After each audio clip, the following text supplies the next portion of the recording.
Today's topic is dielectric and polarization. तो dielectrics होता क्या है?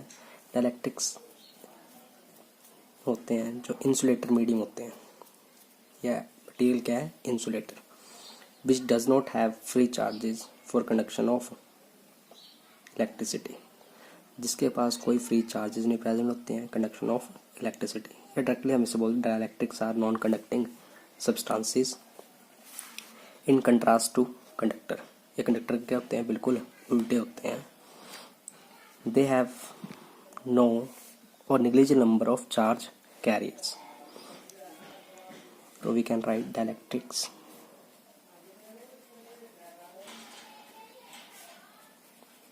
are non-conducting substances. Non-conducting substances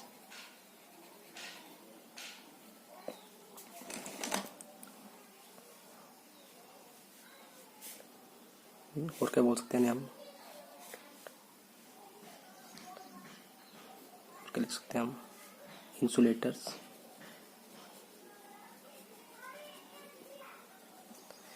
which does not have free charges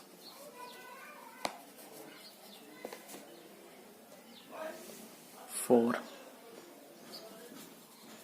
conduction of electricity. तो ऐसे substance को हम क्या बोलते हैं? डाइलेक्ट्रिक्स कहते हैं। इंसुलेटर को डायरेक्टली डाइलेक्ट्रिक्स। तो ना इनके पास चार्ज कैरियर होते हैं, होते भी हैं तो बड़े से निग्लिजिबल होते हैं। वो हम प्रीवियस चैप्टर में पढ़ चुके हैं। What happen when a conductor is placed in an external field. क्या होगा जब हम किसी कंडक्टर को एक्सटर्नल फील्ड में रखेंगे? तो इसको करके देखते हैं। व्हाट हैपन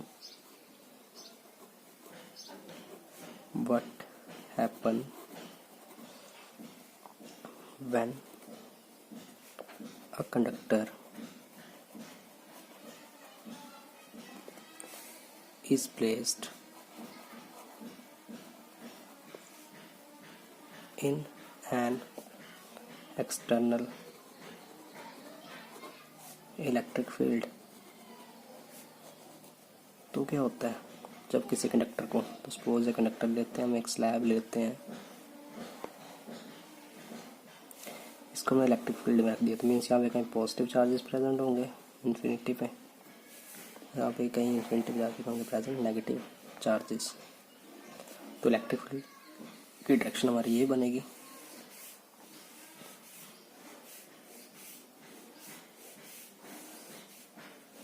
तो इस डायरेक्शन हमारी क्या होगी? इलेक्ट्रिक फील्ड,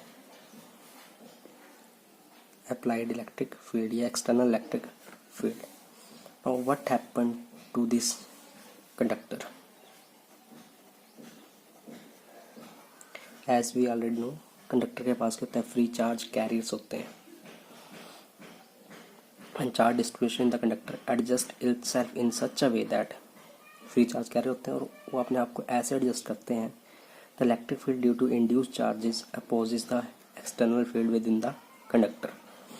तो इसमें जो फ्री चार्जेस होते हैं प्लस और माइनस, वो अपने आप को ऐसे एडजस्ट करते हैं या ओरिएंट करते हैं ताकि जो electric field inside the conductor है वो क्या हो जाए? रिड्यूस होकर क्या हो जाए? ज़ीरो। उसके लिए जो है हमारे जो फ्री चार्जेस यहाँ प्रेजेंट है प्लस और माइनस, तो माइनस जो है ये इलेक्ट्रिक फील्ड की अपोजिट डायरेक्शन में फ्लो कर जाते हैं। तो नेगेटिव चार्ज सारे कंडक्टर के सरफेस के ऊपर यहाँ आ जाएंगे और प्लस चार्जेस सारे का डिसाइड कर जाएंगे दिस सरफेस पे। तो इसके कारण एक इलेक्ट्रिक फील्ड सेटअप होगी इंटरनल, अंदर भी इलेक्ट्रिक फील्ड सेटअप होगी कंडक्टर के, और बाहर से भी लग रही है एक्सटर्नल इलेक्ट्रिक फील्ड इस डायरेक्शन में अप्लाइड है ई नोड, और इस तरफ जो डेवलप होगी वो इंड्यूस्ड है।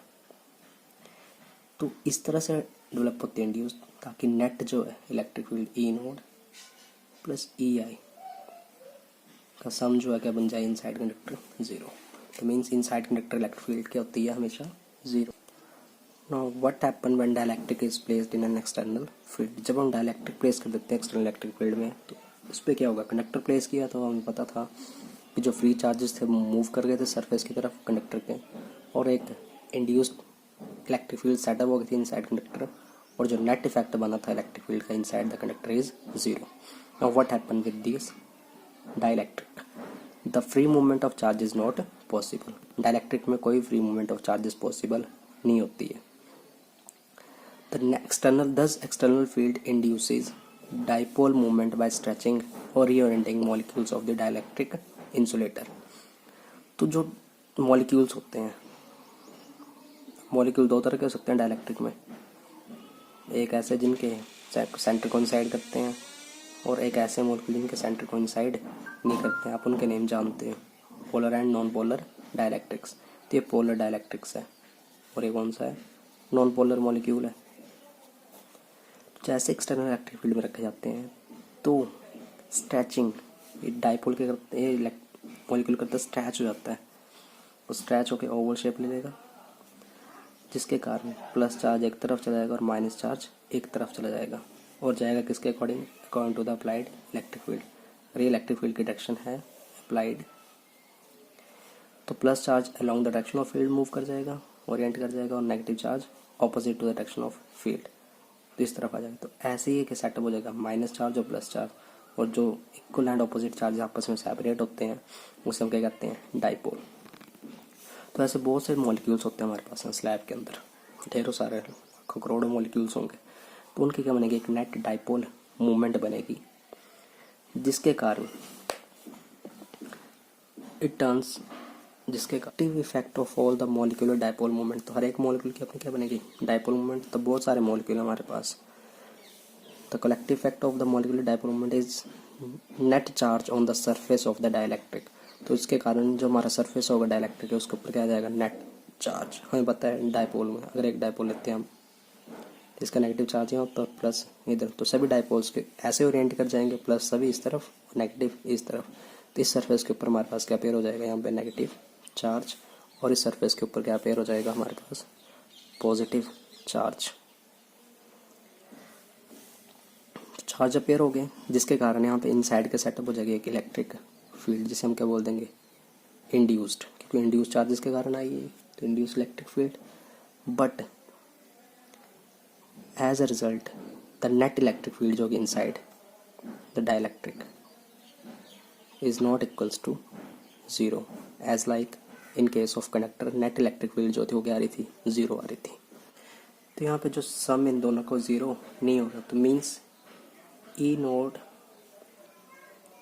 Will be greater than E I हो सकती है.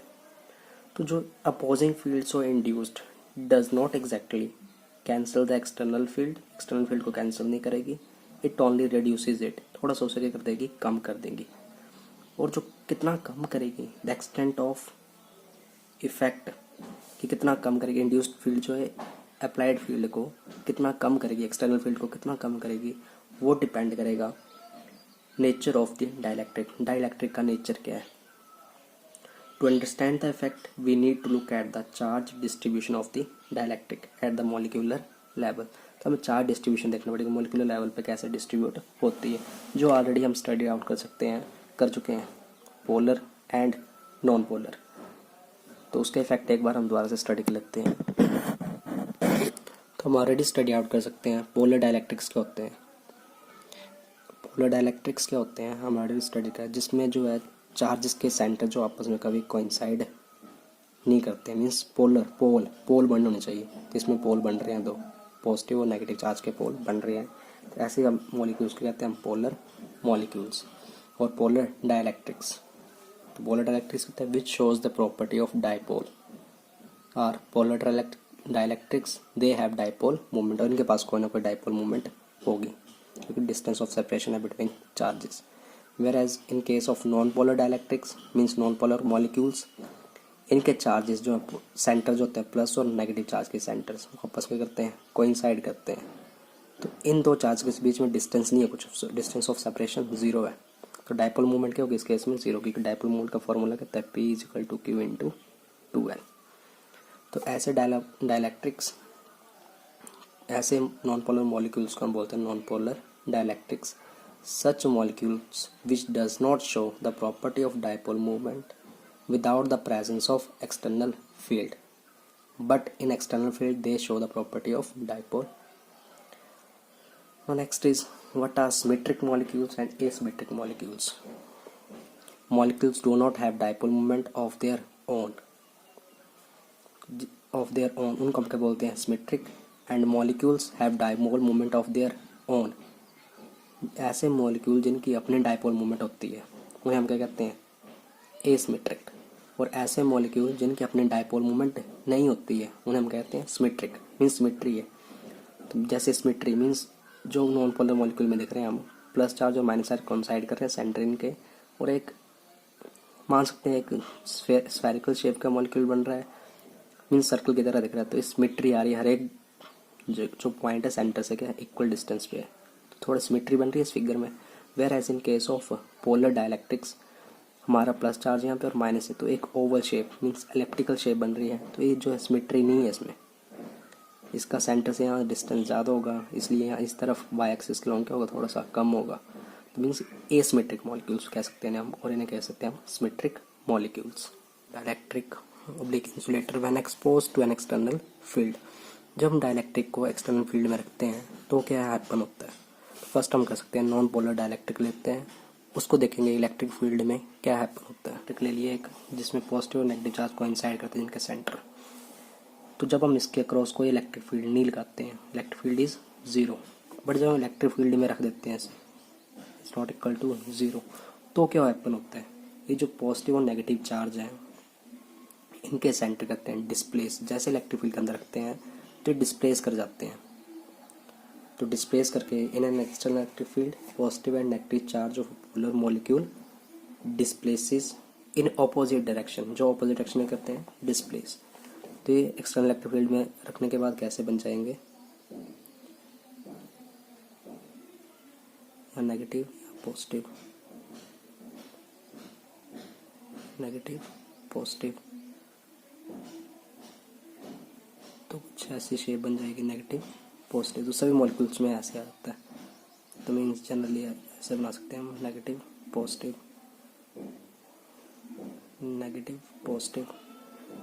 तो ये डिस्प्लेस कर जाएंगे, चार्जेस कर जाएंगे डिस्प्लेस, और डिस्प्लेस कर जाएंगे तो पॉजिटिव चार्ज किस तरफ जाएगा, मूव करेगा. अगर इलेक्ट्रिक फील्ड हमने कैसे अप्लाई की है, इस डायरेक्शन में इलेक्ट्रिक फील्ड है, along the direction electric positive charge इस तरफ मूव कर जाएगा, नेगेटिव चार्ज ऑपोजिट में. और चार्जेस आपके बीच में क्या करेंगे, डिस्प्लेस. कब तक करेंगे ये, अब कितने एक्सटेंड तक ये डिस्प्लेस करेंगे. तो ये डिस्प्लेस करते जाएंगे, इलोंगेटेड होते जाएंगे.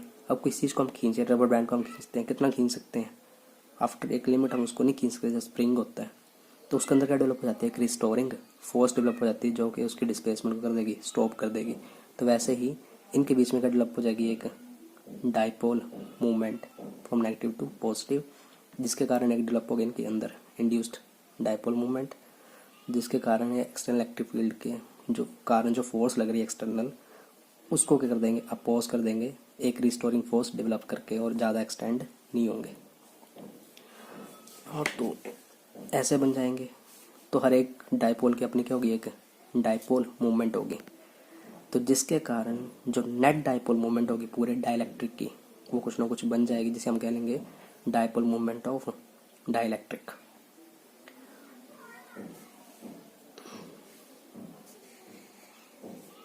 और जो डाइपोल मूवमेंट होगी इनकी, ये जो डाइपोल मूवमेंट है नेगेटिव टू पॉजिटिव होती है. किसी मॉलिक्यूल में डाइपोल मूवमेंट क्या होती है, नेगेटिव टू पॉजिटिव बनती है P. इस केस में देखो डाइपोल मूवमेंट की डायरेक्शन क्या है, इस तरफ को आ रही है, और इलेक्ट्रिक फील्ड की डायरेक्शन में क्या है, इस तरफ ही. तो इलेक्ट्रिक जो डाइपोल मूवमेंट है in the direction of the field and is proportional to the field strength. तो जो डाइपोल मूवमेंट होगी, कितनी डाइपोल मूवमेंट डेवलप होगी, वो प्रोपोर्शनल होगी हमेशा फील्ड स्ट्रेंथ के. तो हम लिख लेते हैं dipole is always proportional to electric field strength. तो डाइपोल हमेशा करेगी proportional to electric field strength. Now अब हम देखेंगे जब हम पोलर डाइलेक्ट्रिक को रखेंगे. Now in case of polar dielectrics, अब पोलर डाइलेक्ट्रिक्स मालूम है जिनमें क्या है, ऑलरेडी एक एक अपने मॉलिक्यूल का, ऑलरेडी हर एक मॉलिक्यूल की अपनी क्या होती है, एक डाइपोल मूवमेंट होती है, बट एज अ होल पूरे डाइलेक्ट्रिक की जो नेट डाइपोल मूवमेंट होती है तब क्या होती है, ज़ीरो, जब इलेक्ट्रिक फील्ड जो क्या प्रेजेंट है, ज़ीरो। बट जैसे हम इलेक्ट्रिक फील्ड सेटअप करते हैं तो ये जो डाइपोल्स होते हैं जो डिसअलाइंड है वो क्या करते हैं, ओरिएंट कर लेते हैं, अलाइन कर लेते हैं along the direction of electric field. अगर इलेक्ट्रिक फील्ड की डायरेक्शन हमारी सेटअप हमने ऐसे की हुई है दिस साइड, तो ये जो नॉन पोलर डाइलेक्ट्रिक्स हैं ये अपने आप को कर लेंगे, अलाइंड कर लेंगे, और शेप ऐसे ले लेंगे ये।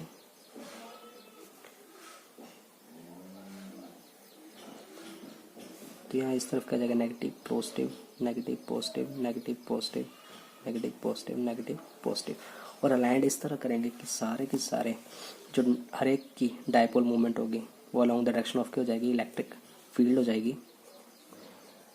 तो नेट डाइपोल मूवमेंट क्या होगी of this dielectric is along the direction of applied field. तो नेट डाइपोल मूवमेंट जो कि स्लैब की is proportional to electric field strength. अब यहाँ पे दो केसेस अराइज करते हैं, जो एक्सटेंट ऑफ पोलराइजेशन है। तो अब इस चीज़ को हम बोलते हैं जब net dipole moment is proportional to electric field strength है, तो इस केस में हम इन डाइपोल्स को, इस डाइलेक्ट्रिक को और इस डाइलेक्ट्रिक को, इन डाइलेक्ट्रिक्स को हम क्या बोल सकते हैं, dielectrics are polarized, dielectrics are polarized. अब डाइलेक्ट्रिक क्या हो चुके हैं, पोलराइज हो चुके हैं, तो कुछ ना कुछ क्या होगी, इनकी डाइपोल मूवमेंट बन चुकी होगी। अब हम देखते हैं जो एक्सटेंट ऑफ पोलराइजेशन है कि कितना पोलराइज्ड होगा, एक्सटेंट ऑफ पोलराइजेशन। जो एक्सटेंट है पोलराइजेशन का ये दो फैक्टर्स के ऊपर डिपेंड करता है। नंबर वन, फील्ड स्ट्रेंथ, जो एक्सटर्नल फील्ड हम लगा रहे हैं, and number two is thermal ignition.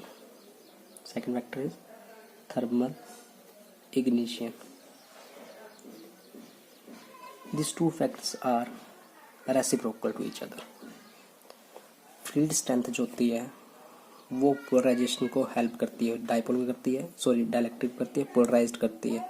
Pair as thermal ignition जो है, डाइपोल जो डाइपोल्स होते हैं हमारे छोटे छोटे, इनको कर देती है, डिसअलाइन कर देती है, जिसके कारण जो नेट डाइपोल मूवमेंट है किसी डाइलेक्ट्रिक की वो क्या होती है, ज़ीरो। तो दोनों फैक्टर जो हैं एक दूसरे के हैं, ऑपोजिट है। तो the extent of polarization depend upon the relative strength of two mutually opposite factors. Two mutually opposite factor क्या है, field strength and thermal ignition.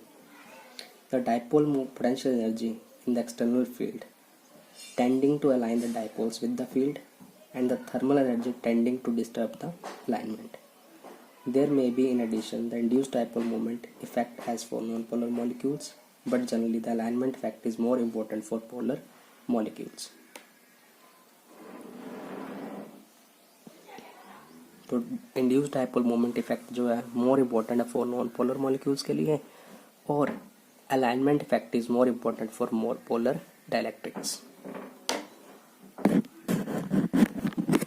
We already know when dielectric is subjected to external electric field. तो ये हमारे external electric field होगी plus two minus की तरफ।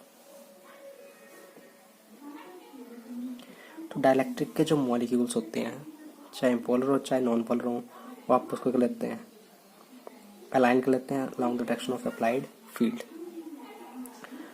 तो इसमें क्या होता है, अब ये मॉलिक्यूल्स अलाइन कर गए हैं, इसकी भी अपनी डाइपोल मूवमेंट होगी, इसकी भी अपनी होगी, इसकी भी अपनी, इसकी भी अपनी, हर एक मॉलिक्यूल्स की अपनी अपनी क्या होगी, डाइपोल मूवमेंट। बट जो नेट डाइपोल मूवमेंट बनेगी वो along the direction of the applied external field. अब व्हाट इज द चार्जेस, अब जो ये चार्जेस अपेयर हुए हैं तो ये चार्जेस कैसे अपेयर होंगे, तो यहाँ देखो ये प्लस और माइनस आपस में बहुत क्लोज है, तो आपस को एक तरह से हम बोल सकते हैं कैंसिल आउट करते हैं। तो ये सारे के सारे इफेक्ट करते जाएंगे, इनसाइड वाले कैंसिल आउट करते जाएंगे एक दूसरे को। तो हमारे पास जो है ये सारे के सारे इनसाइड चार्जेस, ये जो इनसाइड वाले चार्जेस हैं डाउन तक भी ले सकते हैं। इन साइड चार्ज सभी आपस को कर देंगे कैंसिल आउट, बस हमारे पास के बचेंगे ये वाले चार्जेस। तो हमारे पास यहाँ पे चार्जेस की लेयर बच जाएगी एक, यहाँ बचेगी चार्जेस की लेयर नेगेटिव चार्जेस और इस तरफ बचेगी हमारे चार्जेस की लेयर पॉजिटिव। तो हम बोल सकते हैं हमारे पास क्या डेवलप हो चुके हैं एक डाइलेक्ट्रिक में इंड्यूस्ड चार्जेस, तो जो कि सरफेस के ऊपर अपेयर होते हैं, एक तरफ नेगेटिव और एक तरफ positive.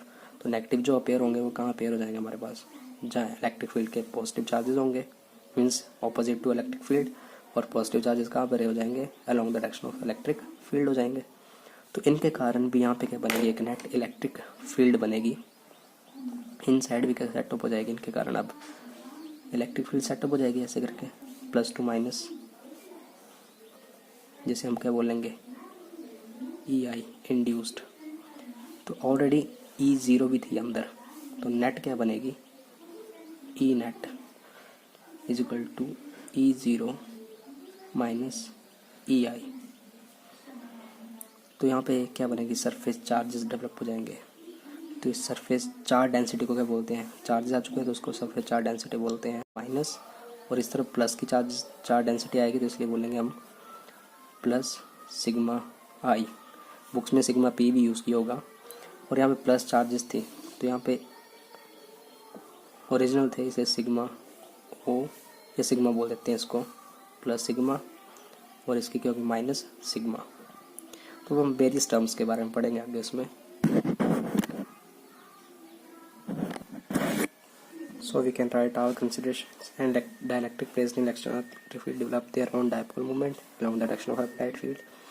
Each and every molecule of dielectric positive and negative centers are formed. हर एक molecule के जो होते हैं positive and negative center form होते हैं to develop distance between them, जिनके बीच में distance develop हो जाता है, जैसे नेगेटिव और पॉजिटिव सेंटर डेवलप हो गए, डिस्टेंस आ गया इन दोनों के बीच में, they convert to a dipole, dipole बन जाते हैं और having dipole movement.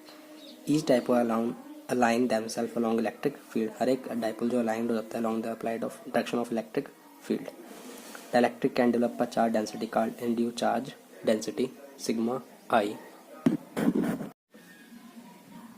Dielectric is field up in the volume, पूरे वॉल्यूम में डाइलेक्ट्रिक फील्ड होगा, but develops only surface charge density, क्योंकि बट पूरे वॉल्यूम में है डाइलेक्ट्रिक, हर एक वॉल्यूम में था यहाँ पे फील्ड, बट ये जो चार्जेस आपस में कैंसिल आउट हो जा रहे थे, इसलिए चार्जेस कहाँ पे एग्जिस्ट कर रहे हैं, सिर्फ सरफेस के ऊपर, सरफेस के ऊपर ही एग्जिस्ट कर रहे हैं, इसलिए हम चार्ज डेंसिटी करेंगे हमेशा surface charge density.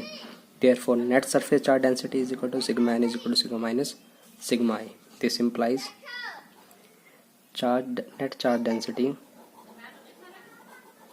net charge density decreases when we place dielectric, जब हम डाइलेक्ट्रिक रखते हैं तो नेट चार्ज डेंसिटी डिक्रीज हो जाती है। also the surface charge density decrease होगी है, also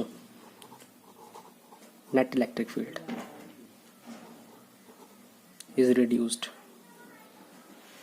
E0 applied minus EI induced, applied को हम E0 मान लेते हैं,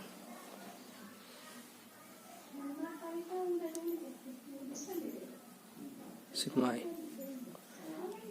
सिग्मा सरफेस चार्ज डेंसिटी है, तो सिग्मा आई क्या थी induce surface charge density. Now also decreases electric field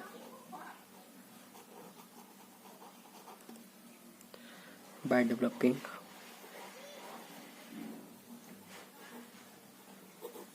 induced electric field.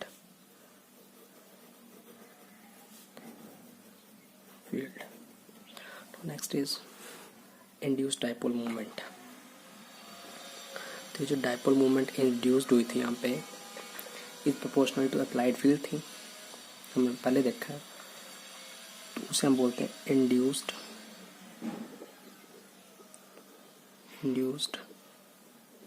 Dipole movement per unit volume is called polarization. It is represented by capital P. Polarization जो होती है वो क्या होती है? पोलराइजेशन क्या होती है? Induced dipole moment per unit volume. और जो पोलराइजेशन होती है is directly proportional to applied electric field. तो इसको सॉल्व करते हैं। प्रोपोर्शनलिटी को हटाएंगे हम, हमारे पास एक कांस्टेंट आएगा जिसको हम जीटा रीड करेंगे ई नोट पे। Zeta is called, it is a constant called electrical susceptibility. हमने निकाल ली पी, तो zeta is called electrical susceptibility. It can be defined as ratio of polarization to the applied electric field. Now, if applied electric field E node is equal to unit 1, then zeta E electric susceptibility is directly proportional to polarization induced dipole moment per unit volume. Thus, we define electrical susceptibility of a dielectric medium. Electric susceptibility dielectric is measured by dipole moment developed per unit volume in it when unit electric field is applied in it. जब electric field हम applied करेंगे unit electric field. Next is dielectric constant.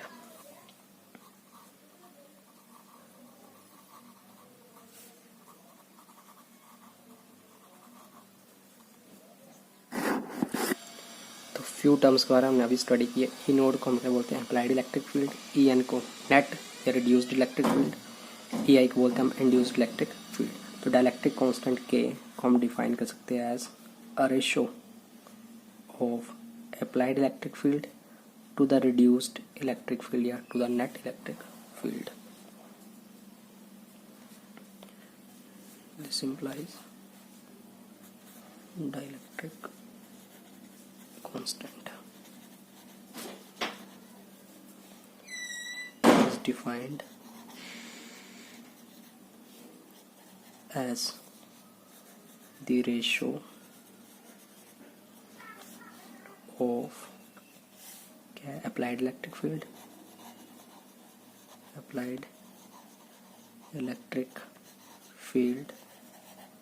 to the net reduced भी बोल सकते हैं हम, reduced electric field.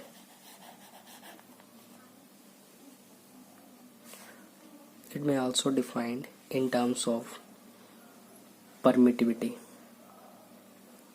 in terms of relative permittivity. Dielectric constant K is equal to permittivity of any medium to the permittivity of free space. तो in terms of क्या ये dielectric constant हमने define किया in terms of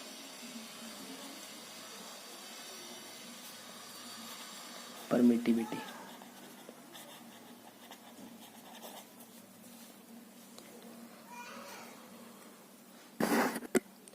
Now the next article is capacitance of a parallel plate capacitor when conducting slab is placed between the plates. तो हमें इस article करने से पहले हमें कैपेसिटेंस पता है पैरेलल प्लेट कैपेसिटर कितनी होती है. C is equal to epsilon naught A upon D. Now हम क्या करते हैं? When conducting slab of thickness T is inserted between the plates of parallel plate capacitor. जब हम कोई कंडक्टिंग मीडियम स्लैब किसी पैरेलल प्लेट कैपेसिटर के बीच में डाल देते हैं तो क्या होता है? हमें पता है कंडक्टिंग मीडियम डालते हैं इलेक्ट्रिक फील्ड में रखते हैं जब हम कंडक्टर को, तो उसमें फ्री चार्जेस होते हैं उसके इनसाइड. तो वो क्या करते हैं? आप मूव कर जाते हैं और पॉजिटिव जो होते हैं along the direction of field move करते हैं वो इस सरफेस पे आ जाएंगे. अच्छा. एंड नेगेटिव चार्जेस जो है इस सरफेस के ऊपर अपीयर हो जाएंगे, तो जिसके कारण एक इंड्यूस्ड इलेक्ट्रिक फील्ड डेवलप होगी इनसाइड स्लैब ई आई। तो ई ज़ीरो भी होगी, बट नेट इफेक्ट हमें पता है जो नेट इलेक्ट्रिक फील्ड होती है ई एन इनसाइड, वो क्या होती है, ज़ीरो। तो inside the conducting slab electric field क्या है, ज़ीरो है। तो इलेक्ट्रिक फील्ड कहाँ प्रेजेंट बची है अब, तो इलेक्ट्रिक फील्ड बची है प्रेजेंट यहाँ पे, इस सर इधर इधर बस यहाँ पे और इधर। तो इलेक्ट्रिक फील्ड कहाँ कहाँ प्रेजेंट बची है, सिर्फ यहाँ पे प्रेजेंट बची है। तो हम इसकी कैपेसिटेंस निकालते हैं, कैपेसिटेंस के ऊपर क्या इफेक्ट पड़ता है अब जब हमने कहीं एक कंडक्टिंग स्लैब इंसर्ट कर दी है। तो वैसे हम सारी वर्डिंग उतार लेंगे अब।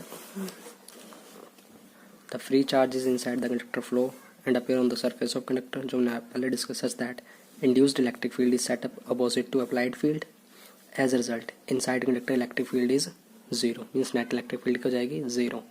दस अप्लाइड फील्ड, जो अप्लाइड फील्ड है कौन सी, E nought present only over a region d minus t. Thus, the potential difference between the plates. So, the potential difference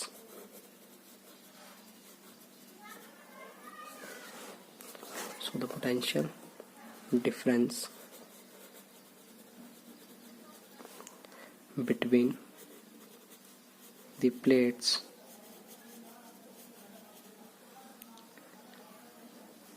is given by,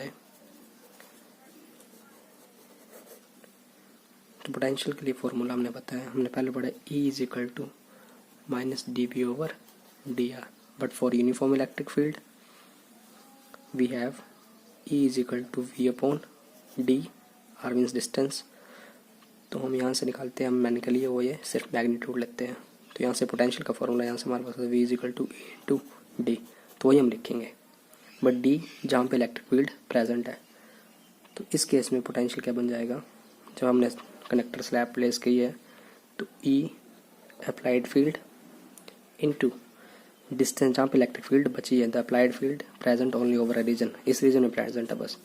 तो इसके साथ ही हम क्या करते हैं, इसको मल्टीप्लाई। तो v is equal to E naught d minus t. अब इलेक्ट्रिक फील्ड क्या होती है, due to plates, between plates क्या होती है, सिग्मा बाय एप्सिलॉन नॉट, ये होती है। तो हमारे पास क्या बचा फॉर्मूले में, ये आ गया रिजल्ट में। नाउ अब हमें पता है सिग्मा क्या होती है, surface charge density. Sigma is surface charge density. तो उसे हम क्या बोल सकते हैं, sigma is surface charge means sigma is equal to Q upon A. अगर हमने कोई सरफेस हमारे पास और इसमें क्यू चार्ज है पूरे सरफेस के ऊपर, ठीक है, और इसका एरिया ए है, तो यूनिट सरफेस के ऊपर कितना चार्ज होगा, यूनिट सरफेस के ऊपर कितना चार्ज होगा, उसे हम बोलते हैं surface charge density. As like mass density पढ़ी है सभी ने, तो मास डेंसिटी क्या होती है, मास अपॉन वॉल्यूम, और वो is equal to m over v. तो जो मास डेंसिटी उसमें क्या होती है, मास पर यूनिट वॉल्यूम, एक यूनिट वॉल्यूम में कितना मास है। तो वैसे डेंसिटी हम ऐसे रिलेट करते हैं, तो चार्ज हमने पूरे सरफेस के ऊपर डिस्ट्रीब्यूटेड होगा, तो एक यूनिट सरफेस के ऊपर कितना चार्ज होगा उसे हम क्या कहेंगे, सरफेस चार्ज डेंसिटी। तो सिग्मा हमारे पास आ गया क्यू अपॉन ए। तो यही हम इसमें पुट कर देंगे एक्सप्रेशन में, तो हमारे पास वी इज इक्वल टू क्या आ जाएगा, Q upon a epsilon not D minus T. As we know, capacitance of a parallel plate capacitor is given by C is equal to Q upon V। तो हम V की value put कर देंगे यहाँ से ऊपर वाले एक्सप्रेशन से, इसको 2 बोल देते हैं, इसको 1 बोल लेंगे। तो हम एक्सप्रेशन 2 को इस इक्वेशन में यूज़ कर लेते हैं, इसे 3 बोल देते हैं। Now using equation 2 in equation 3 we get C is equal to Q upon Q D minus T A over epsilon not. ये आ गया, Q से Q कैंसिल हो जाएगा हमारे पास बचा A epsilon node D minus T. इतना रिजल्ट आ गया हमारे पास, A epsilon node D minus T. तो इसको सॉल्व करते हैं आगे। A epsilon node D common लिखते नीचे से, तो हमारे पास नीचे 1 माइनस टी अपॉन डी। अब इसको आगे लिखते हैं ए epsilon node upon D into 1 upon 1 minus T upon D. और ये चीज़ क्या होती है, तो हमारे पास एक इक्वेशन थी, इसको 1 डाला, इसको रोमन में डालते हैं, इसको कैपिटल 1 डाल देते हैं 1। C is equal to epsilon node A over D.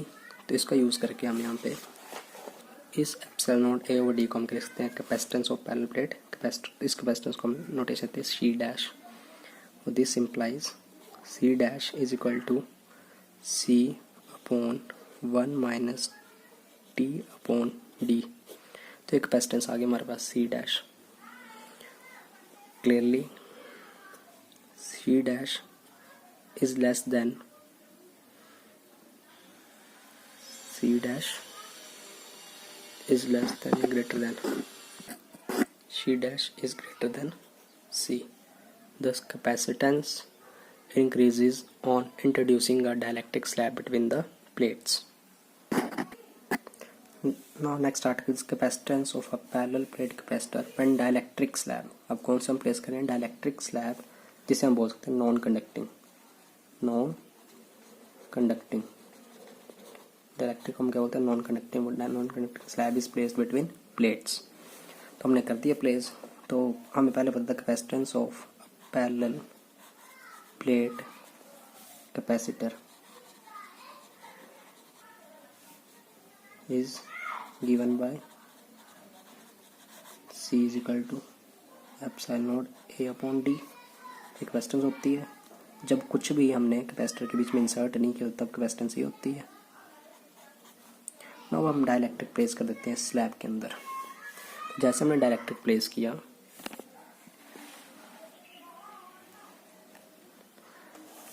तो हमें पता है इनसाइड के होते हैं डाइपोल मोमेंट बनती है, जिसके कारण net electric induced electric field develop होती है जो ऑपोजिट होती है अप्लाइड के, वो सेटअप हो जाती है। बट नेट इलेक्ट्रिक फील्ड जो है ज़ीरो नहीं होती और वो होती है अलोंग द अप्लाइड फील्ड।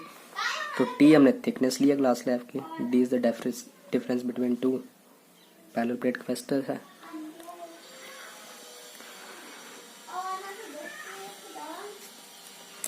तो next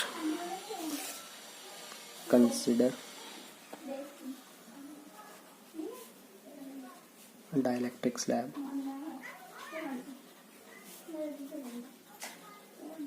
of thickness T is placed between the parallel plate capacitor। कर दिया।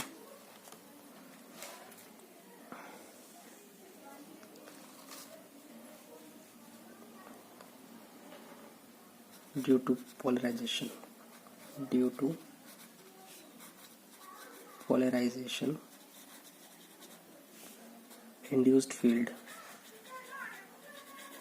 induced electric field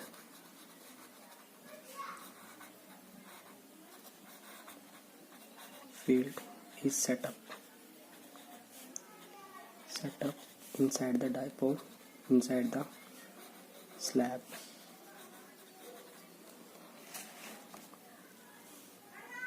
That is opposite to E node, applied field के opposite होगी।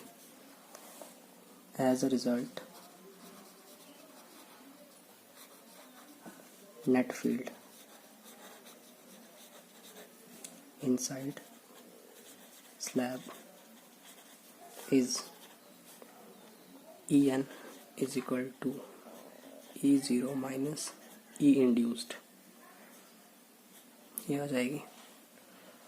तो इस इलेक्ट्रिक फील्ड तो हमें लग गया पता। तो स्लैब के अंदर जो इलेक्ट्रिक फील्ड है वो इतनी है, EN है।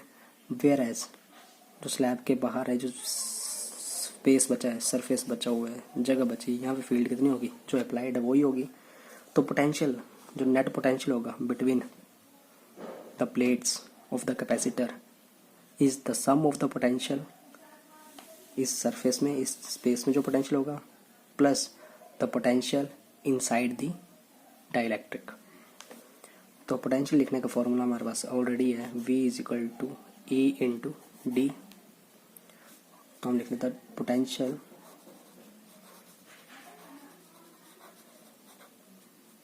डिफरेंस बिटवीन द प्लेट्स, वो कितना आएगा, V is equal to potential due to जो डाइलेक्ट्रिक स्लैब है उसके कारण कितना बनेगा, तो इलेक्ट्रिक फील्ड कितनी है वहाँ पे, E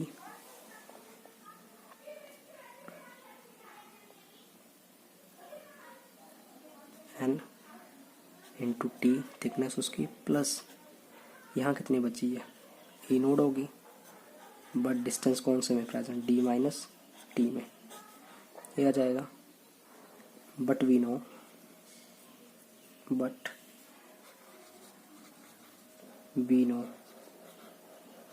या बट ना लिखें, वी नो लिखें, dielectric constant K is equal to applied field to the reduced net field. तो यहाँ से नेट फील्ड क्या जाएगी हमारे पास, En is equal to E naught upon K। तो हम इस एक्सप्रेशन में 2 ये 3, हम इक्वेशन 3 को 2 में यूज करेंगे। We get by using equation 3 in equation 2,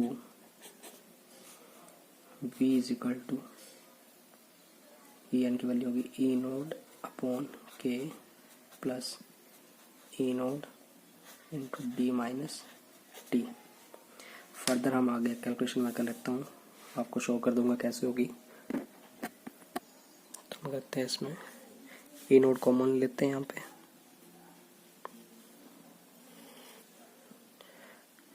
तो D minus T plus 1 upon के।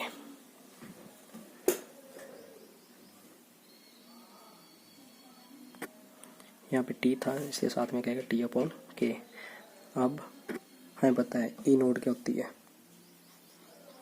Electric field also E naught is equal to sigma by epsilon naught होता है। अब सिग्मा जो सरफेस चार्ज डेंसिटी है on the plates of parallel plate capacitor, तो हमने charge कितना दिया था, Q, तो sigma is equal to Q upon a epsilon node,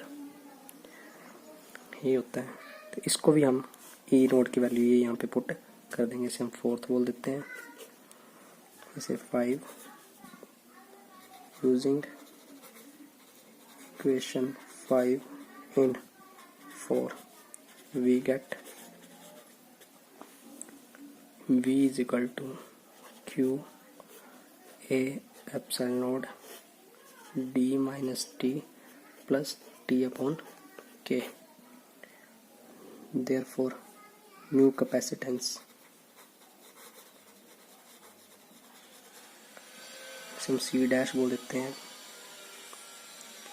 is equal to Q upon V। तो Q हमारे पास Q है, V की वैल्यू हम यहाँ से पुट कर लेंगे, तो V की Q upon Q into D minus T plus T upon K into A epsilon nought, Q से Q कैंसल,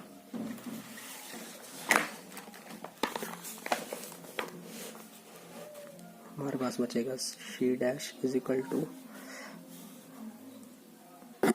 हमारे पास ये रिजल्ट आ जाएगा। फिर तो इसमें से हम कुछ कॉमन वगैरह लेते हैं, ए epsilon nought D as it is, इन दोनों एक्सप्रेशन से हम टी कॉमन लेते हैं, plus T 1 upon K minus 1, ये लिख सकते हैं हम। और क्या लिख सकते हैं इसे हम, और c dash is equal to, यहीं से लिखते हैं ए epsilon node upon d minus t common लेते हैं। क्या कॉमन लिया हमने, माइनस टी, तो अंदर के बचेगा यहाँ पे 1 और यहाँ बचेगा 1 माइनस 1 अपॉन के। ऐसे भी कॉमन ले सकते हैं, मीन्स -1 से -1 कॉमन ले लो यहाँ से बाहर, तो ये माइनस को हो जाएगा, ये प्लस को हो जाएगा, नेगेटिव साइन लग जाएगा। तो ये एक्सप्रेशन आ गया हमारा सी डैश। इस इक्वेशन को हम नंबर देखते हैं 4, 5th। नो स्पेशल केस करते हैं अब।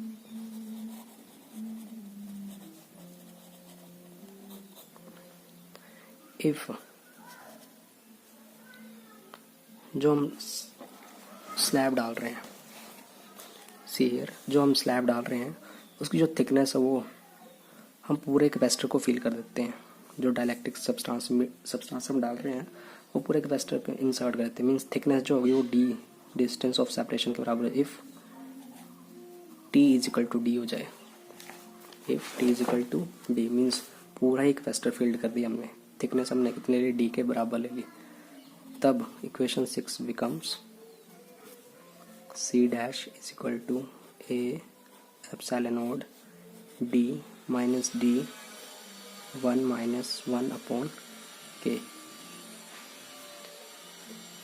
तो इसे हम ओपन करेंगे फिर से दोबारा से, A epsilon node D minus D plus D upon K, ये कट जाएगा, हमारे पास रिजल्ट बचेगा A epsilon node D upon K, जो कि बनेगा A epsilon node upon D into के।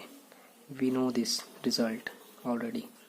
ये जो थी capacitance without inserting any medium between the parallel plate capacitor वो होती है। This implies C dash is equal to C K. ये रिजल्ट आता है हमारे पास, या क्या बोल सकते हैं, और c dash is equal to k c. तो जो जब हम डाइलेक्ट्रिक स्लैब डाल देते हैं उसकी कैपेसिटेंस क्या करती है, के टाइम्स इंक्रीज कर जाती है। किसकी कैपेसिटेंस से, नॉर्मल पैरेलल प्लेट कैपेसिटर से। तो हमारे पास रिजल्ट आ गया। तो डाइलेक्ट्रिक कांस्टेंट एक और फॉर्मूला बन चुका है हमारे पास, defined as C dash over C, where C dash is capacitance of parallel plate capacitor when dielectric slab is placed between the dielectric slab is placed when and without dielectric slab.